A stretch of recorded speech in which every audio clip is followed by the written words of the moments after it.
kuna wacan daawada meel walba oo joogto waxaad ku soo dhawaataa janaan kale waayo filmis oo hadaan oo kale ku soo gudbiya warbixino la xiriira arrimaha Bollywoodka. warbixintana maanta waxaan ku soo qaadanaynaa xidigada Bollywoodka ka xamaasha iyo mar ay dhacday in mushaar ay ku shaqeeyeen oo ay film ku sameeyeen. arrintan ayaa imaado iyadoo aan xidigahaasi qaar ay ka cararayeen shaqo la'aan iyo in shaqada Bollywoodka ay rabeen. xidigadaas ay hadda waxay noqdeen kuwo maanta isku filan oo heer gaaray. aan gudagalno muuqaalkeena maanta aan ku eegayno xidigada mushaarka yar ku shaqeeya film ay ka soo muuqdeen warbixintan aydan kaga diyaarinay. qofka koowaad waa Raj Kumar Roy, waa xidig kale oo loo yaqaan Raj Kumar Yadav. waa xidig lagu xasuusto filmadiisa kala ah Made in China, Stree iyo Kai Buje. shaqadiisa sare ee filimka Shahid uu ka qabtay wuxuu ku qaatay 20 leeg oo kaliya.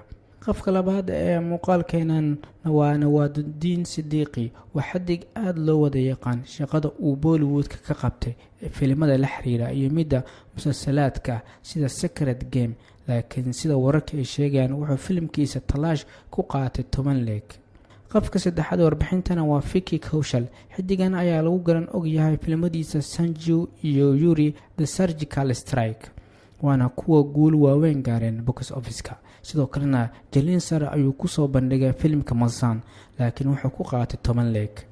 qofka afraad waa Sanjay Mishra, waa xidig lagu qadariyo filimada uu qaybta ka ahaa iyo musalsalaadkaba.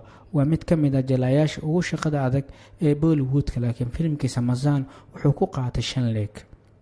qofka shanaad warbixintan waa Aftab Shivdasani, waa jilaa soo saare iyo mid fashion ka dhex muuqda. waxaana wararka sheegaya in soo saaraha filimka Great Grand Masanti aysan siinin lacag la mid ah midii filimkii ka horeeyay ee ku qaatay ee taxanaha filimkan la xiriira. qofka lixaadna waa R Madhavan, waxaa caan noqday doorkiisa Farhan ee filimkii Three Idiots, laakiin wuxuu film sameeyaha gacanta u geliyay lacag dhan 50 leeg oo kaliya. qofka toddobaad warbixintan ugu dambeeya Abhishek wuxuu ku qaatay 1 crore inuu Akshay Kumar, Jacqueline Fernandez iyo sidoo kale Ritesh Dushman uu kala soo muuqdo filimka Houseful 3. inta ayaan kusoo xiraynaa muuqaalkeena aan kaga hadlaynay aktarada lacag yar ku qaatay ama mushaar yar ku qaatay film ay ka soo muuqdeen. haddii warbixintan aad ka heshana la wadaag asxaabtaada.